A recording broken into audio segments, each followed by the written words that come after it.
अगर आप तारक मेहता का उल्टा चश्मा सीरियल देखते हैं तो आपने अय्यर और बबीता के डिवोर्स वाले एपिसोड्स तो देखे ही होंगे। क्या आपने सोचा है कि क्या होता अगर सच में अय्यर और बबीता का डिवोर्स हो जाता? इस पर गोकुलधाम सोसाइटी वालों और खासकर जेठालाल का क्या रिएक्शन होता? तो ये सब दिखाया गया है हमारे आज के इस वीडियो में, तो इस वीडियो को लास्ट तक जरूर देखना।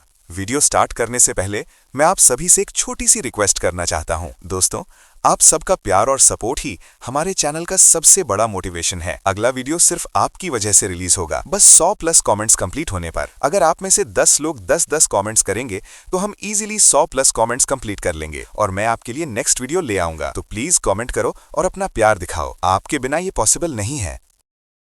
एक दिन अय्यर ऑफिस से घर आ रहा होता है, तभी एक लड़की उस ऑटो को रोकती है और बोलती है कि क्या आप मुझे यहाँ से थोड़ा आगे तक छोड़ सकते हैं? तो अय्यर बिना कुछ सोचे उसे हाँ बोल देता है और बोलता है कि हाँ, मैं आपके साथ रिक्शा शेयर करने के लिए तैयार हूँ। और फिर वो लड़की अय्यर के साथ रिक्शा में बैठ जाती है और उस लड़की की गोद में एक छोटी सी बेबी गर्ल होती है जो कि पूरे रास्ते अय्यर के साथ खेलती हुई आती है। फिर जब वो लड़की रिक्शा से उतर जाती है तो अय्यर मन ही मन सोचता है कि काश मेरा भी कोई ऐसा ही कोई बच्चा होता जिसके साथ मैं ऑफिस से आने के बाद खेलता। रिक्शा से उतरने के बाद अय्यर जैसे ही सोसाइटी की तरफ चलता है, उसके दिमाग में वही बच्ची घूम रही होती है। उसके चेहरे पर एक अजीब सी उदासी आ जाती है। वो खुद से धीरे से बोलता है, काश काश मेरे और बबीता के भी एक बच्चा होता। रात को जब अय्यर अपने घर जाता है तो बबीता रसोई में कुछ काम कर रही होती है। अय्यर थके हुए स्वर में बोलता है, बबीता मुझे तुमसे कुछ बात करनी थी। बबीता पलट कर देखती है। उसके चेहरे पर पहली बार ऐसा महसूस होता है कि कुछ गड़बड़ है। बबीता,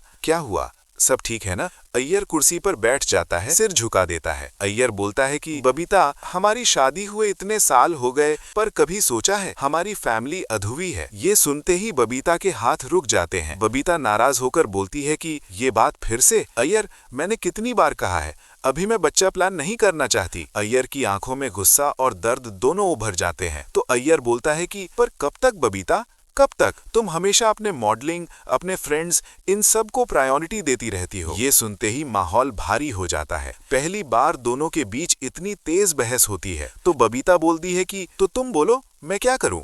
सब छोड़ के सिर्फ बच्चा पैदा कर लूं? तो अय्यर बोलता है कि कम से कम कोशिश तो कर सकती हो। अचानक बबीता टेबल पर पानी का ग्लास जोर से रखती है। बबीता चिल्लाकर, अगर तुम्हें लगता है मैं तुम्हारी लाइफ में फिट नहीं बैठती तो फिर उसकी आवाज भर आती है। अय्यर गुस्से में बोल देता है, हाँ, शायद हम दोनों एक दूसरे के लिए सही नहीं हैं। ये सुनते ही बबीता के कदम रुक जाते हैं।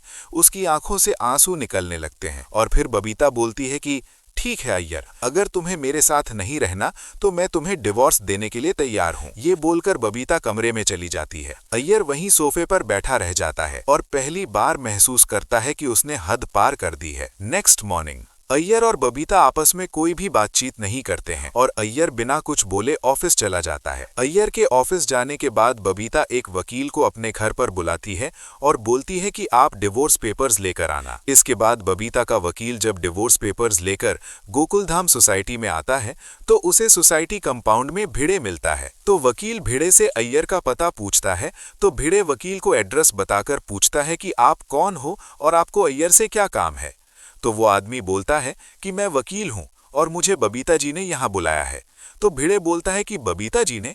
पर बबीता जी को आपसे क्या काम था? तो वकील बोलता है कि बबीता जी ने मुझे बोला था कि आप डिवोर्स पेपर्स लेकर मेरे घर पर आ जाइए, तो मैं डिवोर्स पेपर्स लेकर आया हूं। तो भिड़े बोलता है कि बबीता जी ने डिवोर्स पेपर्स क्यों मंगवाए हैं? तो वकील बोलता है कि वो सब मुझे नहीं पता। फिर भिड़े उससे कुछ और पूछने ही वाला होता है, तभी वो बोलता है कि कितने सवाल पूछते हो आप, मुझे और भी काम है, मैं आपकी तरह फ्री नहीं हूँ। इतना बोलकर वो आदमी बबीता जी के घर चला जाता है और उन्हें डिवोर्स के पेपर्स दे देता है। अब इधर भिड़े अपने घर पर आता है और माधवी को वकील के बारे में बताता है। तो माधवी बोलती है कि शायद बबीता जी ने किसी और के लिए डिवोर्स के पेपर्स मंगवाए होंगे। इसके बाद माधवी बबीता को कॉल करती है और डिवोर्स पेपर्स किसके लिए मंगवाए हैं ये पता करने की कोशिश करती है। तो बबीता माधवी को सब कुछ बता देती है कि ये पेपर्स मैंने मेरे और अय्यर के डिवोर्स के लिए मंगवाए हैं। तो माधवी बोलती है कि बबीता जी, ये आप क्या करने जा रही हैं? एक बार फिर से सोच लीजिए। माधवी बबीता को समझाने की कोशिश करती है पर बबीता बोलती है कि माधवी भाभी, आप मुझे मत समझाइए, मैंने सब सोच लिया है। रोज रोज झगड़े से अच्छा है कि मैं अय्यर को डिवोर्स दे देती हूँ। इसके बाद माधवी पूरे महिला मंडल को बबीता और अय्यर के डिवोर्स की बात बता देती है और बबीता और अय्यर के डिवोर्स की बात पूरी सोसाइटी में फैल जाती है। जब जेठालाल को बबीता और अय्यर के डिवोर्स का पता चलता है तब तो जेठालाल खुश हुआ था, बट जब बबीता के गोकुल धाम छोड़ने के बारे में जेठालाल को पता चला तो जेठालाल को बहुत बड़ा झटका लगा और जेठालाल तुरंत मेहता साहब के पास जाता है और बोलता है कि मेहता साहब, हमें कैसे भी करके बबीता जी को गोकुल धाम छोड़ने से रोकना होगा। और यहीं इस स्टोरी के पार्ट 1 का एंड हो जाता है। ये था बबीता और अय्यर के डिवोर्स का पार्ट 1 और इसका पार्ट 2 भी जल्द ही अपलोड कर दिया जाएगा। तब तक के लिए चैनल को सब्सक्राइब कर लो और बेल आइकन जरूर प्रेस कर लेना ताकि आने वाले वीडियोस का नोटिफिकेशन आपको मिलता रहे। और हाँ, ये वीडियो सिर्फ इमेजिनेशन पर आधारित है। इसमें किसी भी एक्टर या कैरेक्टर को क्रिटिसाइज नहीं किया गया है। ये वीडियो सिर्फ मौज मस्ती के लिए बनाई गई है, तो इसे सीरियसली ना लें।